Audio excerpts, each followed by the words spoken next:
to carry out their political programme. May hasn't done that, and she survived a no confidence vote in the Parliament pushed by Jeremy Corbyn by 19 votes. So first of all this week, I'm going to be asking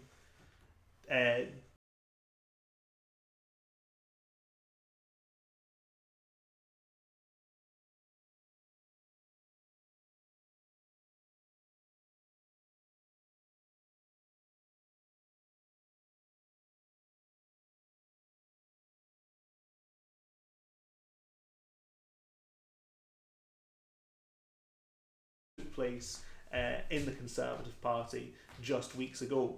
They don't want Theresa May to be the leader of their little club of posh MPs, but they're perfectly happy for her to be the leader of a country of 60 odd million people, which I think says quite a lot. So for this first segment, I want to ask viewers, do you think the country has any faith left in Theresa May, in her government? Do you think we even know what Theresa May's government is about at this point? Given that her deal is dead in the water, what's she for? What's the government for? And do you think there should be a general election? Now, earlier in the week on Common Space, I put out a video, it was just yesterday actually, saying that there should absolutely be a general election. It's beyond me why people might think there shouldn't be a general election at this point. I see that a new consensus of sorts has formed, all the way from Jacob Rees-Mogg to Chuka Umunna, that there's no point in having a general election because that wouldn't end the current crisis. First of all, I think that emerging consensus is extremely interesting in itself, because we keep hearing how the political spectrum runs roughly from people like Jacob Rees-Mogg through Chuka Umunna. As far as I'm concerned, on the real fundamentals of British politics, they agree. And I think this is something incredibly important to bear in mind with the media so utterly saturated by Brexit as an issue.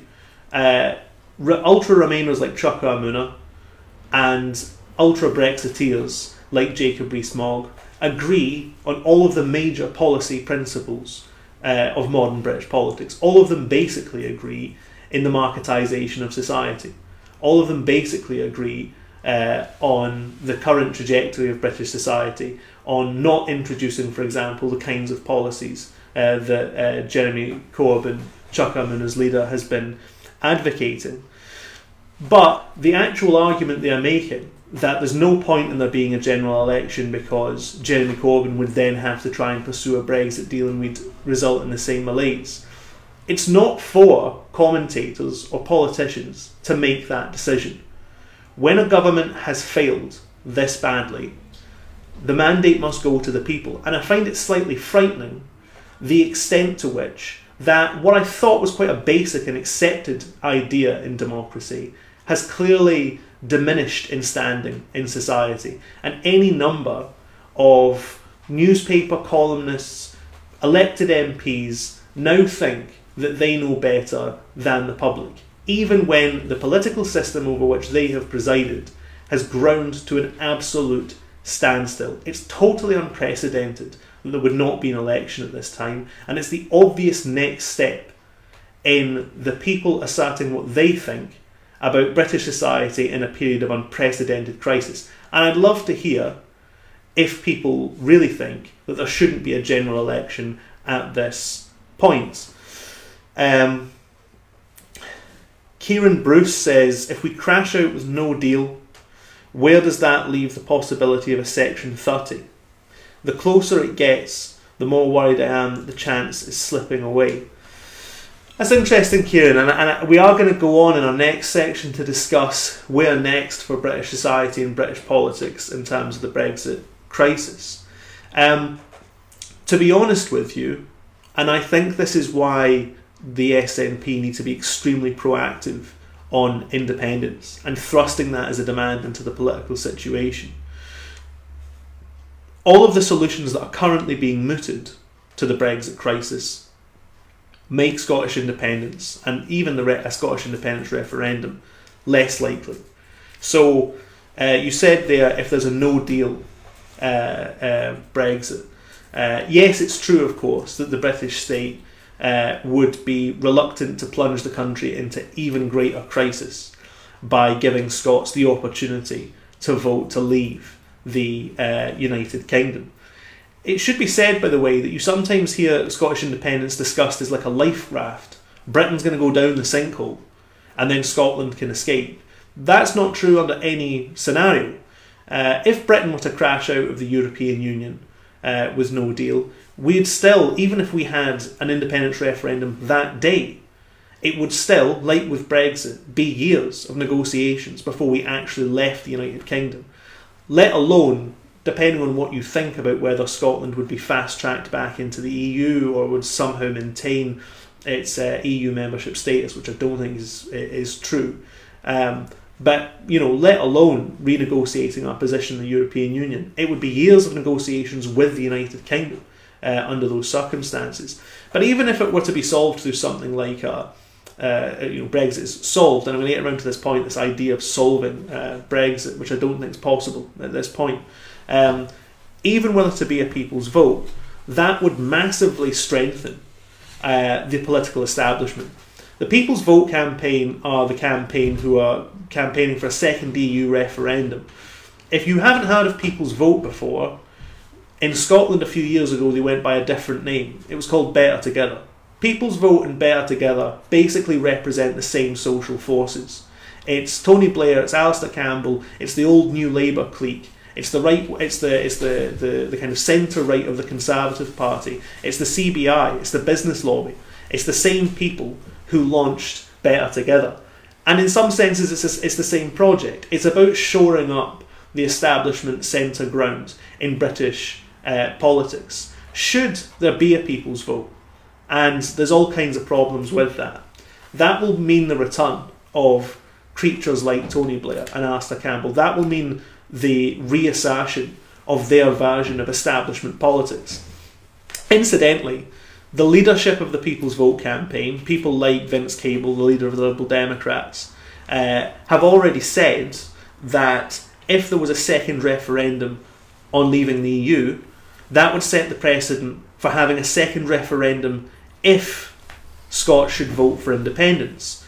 That's important, by the way. He didn't say a second referendum whether Scots vote for independence or vote to remain in the Union.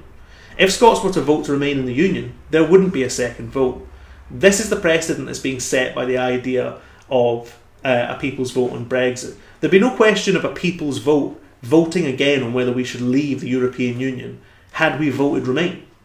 Everybody knows this. It's because the people voted the wrong way, according to this establishment set. The same's true of Scottish independence. If they establish that precedent now, when it comes to a second vote on Scottish independence, if people vote for independence, but only if they vote for independence, there'll have to be a second vote. And that entails all kinds of other complications. So on your point, Kieran, I think that it's vital that the SNP assert their demand for independence now. Get away from this Westminster circus around things like a people's vote. And it is a circus. I mean, it's absolutely ludicrous right now down in Westminster. The no confidence motion in this government only lost by 19 votes. I believe the number of people who've signed up to a people's vote, to a second vote on the EU, is 108. And yet the media is still saying that 300 odd votes, no confidence in the government, the loss of that vote means there can't be a general election. But the support of just 108 MPs means that there definitely can be a people's vote. And so you can see this, like I say, this growing consensus across Labour, across the Labour-backed benches certainly, and the Tory-backed benches, throughout large sections of the media and civil society, groups like the CBI. They've already made up their mind, or are making up their mind, about how to resolve this crisis in their favour. And I think both the left with the general election and in Scotland the independence movement should make their pitch, because it's not a people's vote. That's not our politics. It's not an insurgent politics from the left, from the grassroots of British society. It's an elite project to resolve this crisis. And so I want to show you just another clip, which is May accepting that her deal is unpopular. Mr. Speaker, the House has spoken and the Government will listen. It is clear that the House does not support this. Mr. Speaker, the House has spoken and the Government will listen. It is clear that the House does not support this. Mr. Speaker, the House has spoken. So as I say, you know, completely unprecedented times. There you have a Prime Minister admitting that her flagship policy is not wanted by the House. There's also no suggestion in any polling evidence that people want May's deal. May's deal, I mean, it's complicated and a bit of a mess, and it would change over time if it was actually implemented.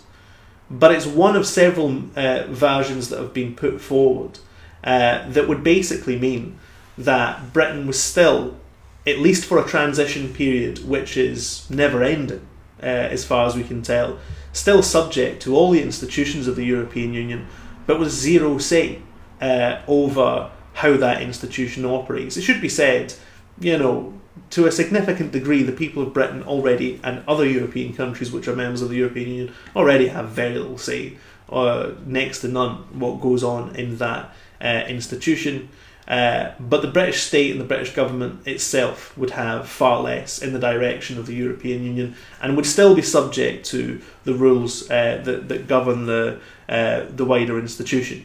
There's Theresa May in the House of Commons admitting that it's been defeated more handedly than any major piece of government legislation in the entire history of the Parliament. I honestly don't see how that situation, as I say, is resolved other than through a general election. And the last thing I'll say about that before I move on to the next segment is that's not just about Brexit. This is a government with only failures to show for itself. There have been so many that it's actually quite difficult to recall them, but I'll recall some. Grenfell, the government's terrible handling of that as it came in. I mean, even before that, of course, the government lost its majority in a misjudged election. At the Queen's speech, at the start of that government, it ditched most of the policies that it had campaigned on during its terrible election campaign. So this is a government which had resigned most of its commitments to the country even before it took office. Its signature policy achievements since it took office are a grossly mishandled Windrush scandal, which was itself the product of Theresa May's handling of the Home Office years before, and a very long-run racist immigration policy that targeted that generation. Another signature policy has been the nationalisation of some rail lines, which might sound appetising if you're on the left of politics, but in actual fact it was done because the private providers that the Tories have given away so much of our public infrastructure and public services to have been run into the ground and are completely dysfunctional, and the state has had to come along and pick up the can in much the same way, incidentally, as we did with the banks. That seems to be the Tories' idea, and as it happens, New Labour's idea of how nationalisation works, which is that private corporations make all the money, private corporations keep all the profits, they inevitably crash the enterprises they're involved in, and the state comes along and picks up the can. And another great policy coup for this government has been universal credit, the rollout of which is being stalled all over the place, and which is having catastrophic consequences for claimants of many benefits. So, actually there's more that I have to mention. The housing crisis, out of control. Homelessness, rising at a record rate around the country because of that housing crisis. A nascent crisis on the high streets. I saw that M&S shut another 6 stores this week up and down the country. Typically, it should be said, mostly in smaller post-industrial towns, but they're very much the bellwether for what's going to happen to the high streets in larger towns, in market towns and cities, and so on. And these are the sorts of issues that are just being completely ignored. We know that there's a major crisis coming on our high streets, which are a major driver now, the retail sector of the British economy, so much of the productive industry having been thrown away. And yet the government has no kind of plan to deal with this situation, is making no advanced planning because of the state of the Brexit crisis. So as I say, there are plenty of reasons to want that general election, and by the norms of British politics, there should now be a general election. The resistance to it, to me, suggests that the democratic deficit in British society is getting worse by the week or month, and it's terrifying to see a cross-house consensus that the more the crisis grips the country, the less democracy is useful. Which brings me on to the next issue I'm dealing with tonight, which is where next to resolve the Brexit crisis. So I've noticed, as I'm sure many other people have over the last few days, a proliferation of think pieces in newspapers focusing on what Labour's response to this crisis should be. Now, I think that's interesting. I think it's interesting, for example, you don't see the same process on the right. Right-wing newspapers are not full of wildly diverse arguments about what Tory party policy should be. Partly that's because the Tory party is just frozen by its own endless internal faction fight. The same groups have been saying the same things for years and years about how the EU as an issue should be resolved. But partly that's because May's intransigence, her strategy, is to drive internal differences within the left against each other.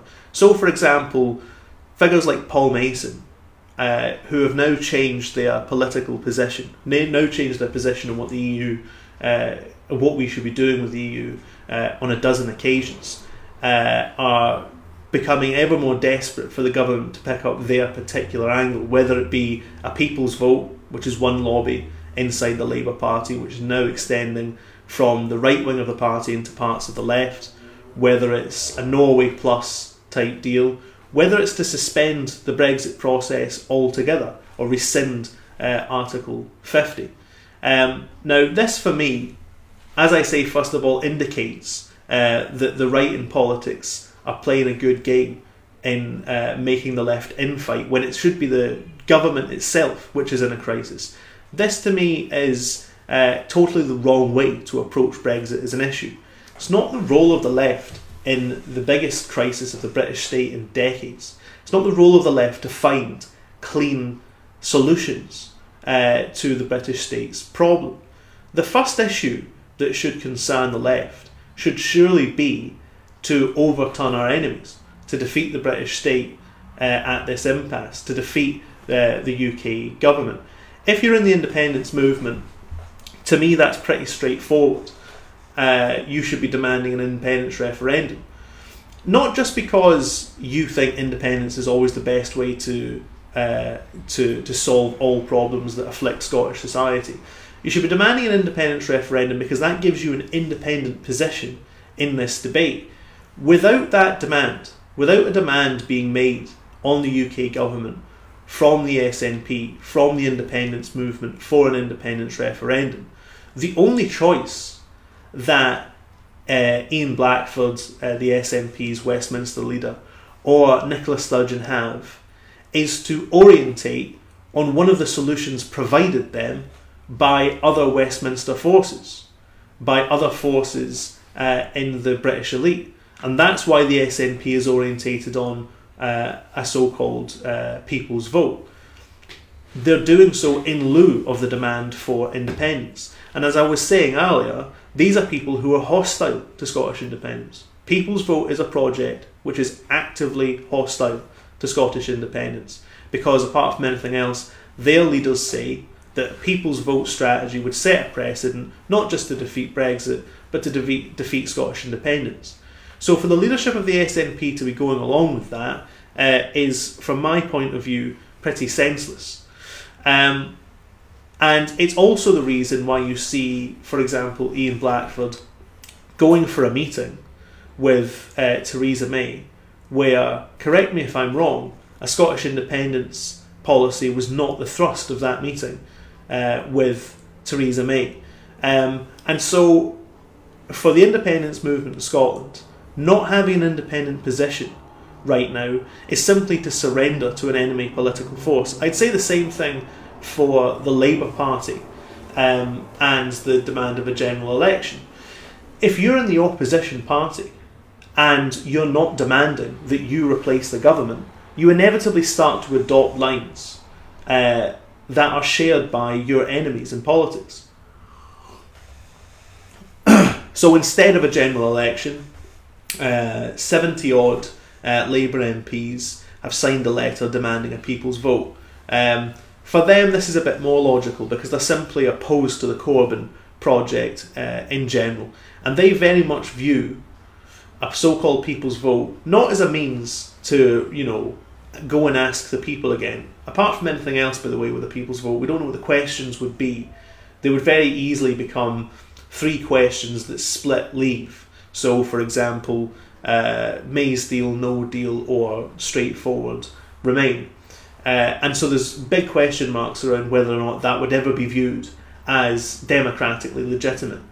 But quite aside from that, the right-wing benches in the Labour Party want to use the demand of a people's vote to push Corbyn out the way, to push his entire project out the way. So when you see polls that say X number of Labour members, and remember Corbyn's still an incredibly popular figure within the Labour Party, X% of Labour Party members support a people's vote, perhaps, but if they knew that it meant the end of Corbyn, probably not. So, as I say, as far as I'm concerned, the way forward for the independence movement or for the left must involve putting forward our own independent positions. There's one last point I want to make about the Labour Party. Before that, I should say, please send me your questions, comments, etc. What do you think the next step is in British politics? What do you think the next step of the Brexit crisis is? What should we do right now? Not how do you think we ultimately resolve this crisis? What do you think we do next? What does the independence movement, for example, do next? There was an pro-independence demonstration outside of Holyrood earlier today. That seems to me to be a good next step. There needs to be a growing presence on the streets making that demand, pressuring the SNP to demand Scottish independence. But what do you think the independence movement's next step is in responding to this unprecedented Brexit crisis? What do you think the next step at a Westminster level is? Do you think it's a general election? Do you think it's a people's vote? Could you make an argument for a people's vote? But I just want to say this as well about the Labour Party's position, which is the Labour Party is a party with 500,000 members, and it's strange to me that the party knew that this crisis was coming for over a year. We've known that May's deal was always going to struggle to get through Parliament, and yet on the day of the vote, when May was crushed, there was no extra parliamentary presence outside. There was nothing outside the House of Commons organised by the Labour Party, despite the fact that Momentum, the group set up to support Jeremy Corbyn, has 40,000 plus members, despite the fact that the party has a membership of 500,000 people, making it by far the largest political party in the country, despite the fact that it has a host of allied organisations that it could call upon. Now, it should be said there was a demonstration organised by the People's Assembly against austerity just a few days before the vote, and I think there needs to be a great deal more of that. Unless there's extra parliamentary activity, it will be much more difficult to break the internal deadlock that exists within the Parliament. And Parliaments, whether it's Westminster or it's Holyrood, but especially where it's Westminster, where the Parliament is dominated by the parties that have long governed the British state, That's very much their realm. There needs to be a counterbalance outside of the Parliament, outside of the halls, the corridors rather, of power. So I'm going to move on to the third segment, but sorry, I've got a question from, can't see it. Right. Oh, I've got a question from YouTube by Lentil Odosin. I think it's a gamble to rely on that single factor of the EU when things from 2014 still have not been sorted. I think it's a gamble to rely on that single factor of the EU when things from 2014. I know what you're saying, Lentil, if that is indeed your name. It's a lovely name if it is. Sorry. If by that you mean that the issues of the Yes campaign in 2014 have not yet been sorted, I think that's very true. For example, the Growth Commission, the SNP's Growth Commission that was set up to investigate the economics of a future independent state, but also the economic policies of a future Yes campaign, or at least the official top tier economic policies of a Yes campaign on issues like currency. That report is in, but set to be debated at the SNP conference, this spring conference. So there's yet to be, in the leading party of the independence movement, a decision made on what sort of currency a future Yes campaign should campaign on. And this is important because within the independence movement itself, currency remains a very divisive issue. The Growth Commission report, of course, said that Scotland should enter into a sterlingisation relationship with the rest of the UK, which would mean that Scotland wouldn't have control under independence of its own monetary policy, which would undermine Scotland's ability to organise its economy in a way that would benefit Scottish society. That decision hasn't been made yet at the SNP conference, and we don't know for sure. I mean, there are rumblings that it won't be debated at the forthcoming conference. I should say that's an unsubstantiated rumour. That's what I've heard, could be completely false. But in any case, we don't have a policy to campaign on right at this very moment, and I think, to be honest, that's been a mistake. It's been a mistake to leave those issues hanging over this situation because of the nature of the British crisis, because it's changing so quickly, because things can turn around so quickly, and we can suddenly arrive at a crisis moment where initiative needs to be taken. We really should have sorted those issues months ago, years ago. And they could have been. I have to say, I think they could have been if the SNP leadership had been more open to the grassroots of the independence movement.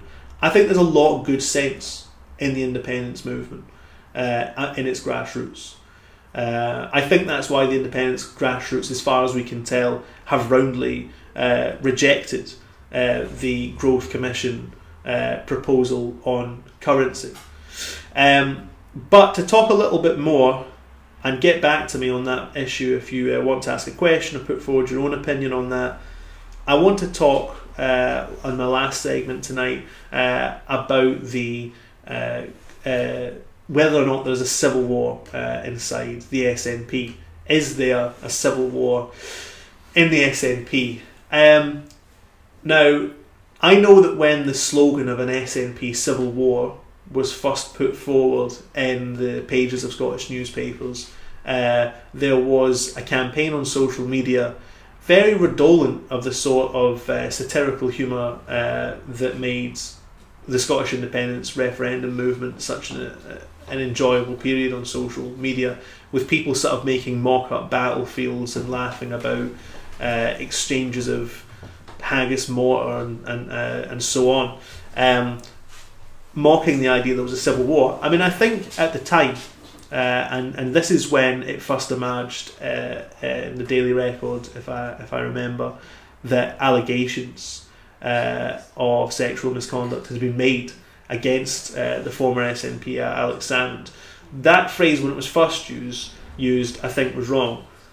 I think it's quite an apt phrase now. I have to be honest. I think that you could describe what's going on inside the SNP as a civil war between its former leadership group and its present leadership group. Now, civil war, I mean, you know, it's quite a hyperventilated statement anyway, that's often chucked around in British politics. But as much as any party can be said to be in a state of internal conflict, at least at its leadership level, I think you could say that about the SNP today. And I know why people resent that suggestion, because the SNP is, pound for pound in Scottish society, a huge political party. It has over 100,000 members in a country of 5 million people, and that strife inside the party hasn't touched most layers of the party. There aren't branches lining up against each other. The independence movement are not at each other's throat. People aren't in, thank God, Team Sturgeon or Team Salmond. I mean, that's not what's going on.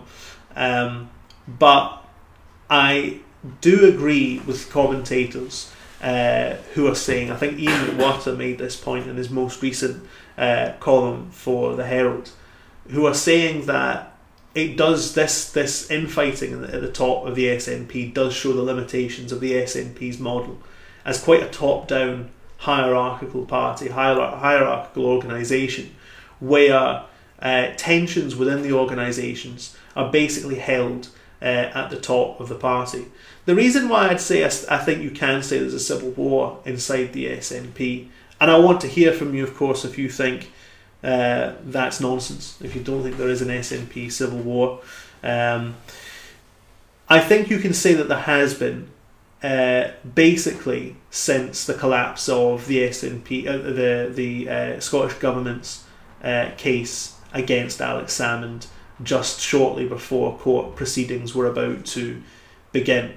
And let's not forget in debating this issue that the tragedy of this issue is that two women who lodged allegations against Alex Salmond, who lodged allegations against someone who is an incredibly powerful figure in Scottish society, who has a real following in the country, who's charismatic and has many followers and is remembered fondly by them for the role he played in the independence referendum. They made a difficult decision, to come forward with their complaints, and the complaints procedure, by the admission of the Scottish Government itself, that was engaged in, let them down incredibly badly. And it should never be forgotten in the midst of this debate that that's what's at the centre of it. But it remains the fact that the Scottish Government made a mess of that complaints procedure. And it should be remembered there's any number now of inquiries and other investigations into what precisely happened, and Sturgeon's meetings with Alex Salmond about this issue. But notwithstanding the issues at the heart of this situation, this is a wider political schism within the traditional leadership group in the SNP. So I think there are a range of areas where you can see clear lines of political differentiation opening up between the former leadership group in the SNP, some of whom were with Salmond all the way back to the days of the 79 group, when he was in an SNP faction which was on the left of the party. They differ, this old group around Salmond, many of whom are now former ministers and things like that, and the new leadership, as it were, around Nicola Sturgeon. They differ on independence policy. In fact, Alex Salmond used the platform given by his court victory to say that Nicola Sturgeon should focus on independence. All of this stuff's calculated. None of this stuff just comes off the cuff. All of it's said for political reasons. And Alex Salmond has been channeling sentiments in the party that the demands for independence haven't been made aggressively enough by the SNP in the last couple of years.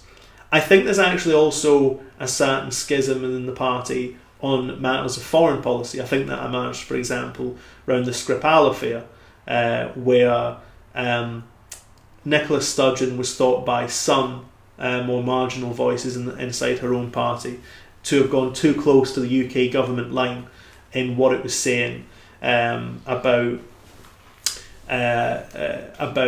Russian involvement, Russian responsibility rather for the Skripal attack.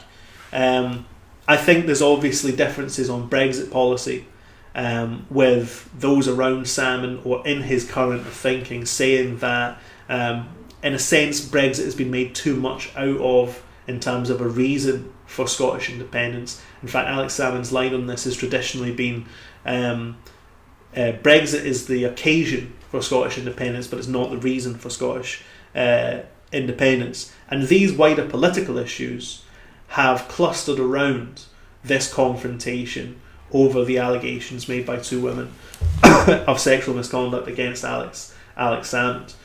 Joe Turner on YouTube says the currency transition period. So this a moment ago we were talking about the Growth Commission and currency. The currency transition period must be as short as possible. We would have no true independence while the Bank of England controlled the currency. I think that's true, but I think there's a vital debate about the transition here. So, for example, Commonweal, and full disclosure here, I work for Common Space, which is the independent media wing attached to Commonweal, Editorial Independent. Commonweal, the work they've done this suggests that a new currency can be transitioned to over 3 years. That's the 3-year transition period during which there'd be negotiations between a nascent Scottish state and the British state, during which any number of issues would be debated. The division of assets and liabilities in the British state, for example, what we'd be taking with us, what debts we'd be leaving behind, and so on. But the currency would be one of those issues, and it would be one of those issues that was debated. So it would take those 3 years. It needn't take any more time than that. I think if you have a Scottish, you could have that independent currency from day one. I think if after day one you try and establish that currency, you find it would be extremely difficult. And I think that's something not actually made clear in the Growth Commission. One last question from no name, but there is a question. Can we not simply arrange IndyRef ourselves before Brexit, even if the UK don't acknowledge it? We would be able to argue that we have a basis for staying inside the EU. I mean, in lieu of there being a demand from the Scottish Government, from the SNP for a Scottish independence referendum, you could have something like that. That takes you more in the direction of Catalonia, a Catalonia type scenario. But I think the first step has to be a formal request for independence and keeping things like that in reserve.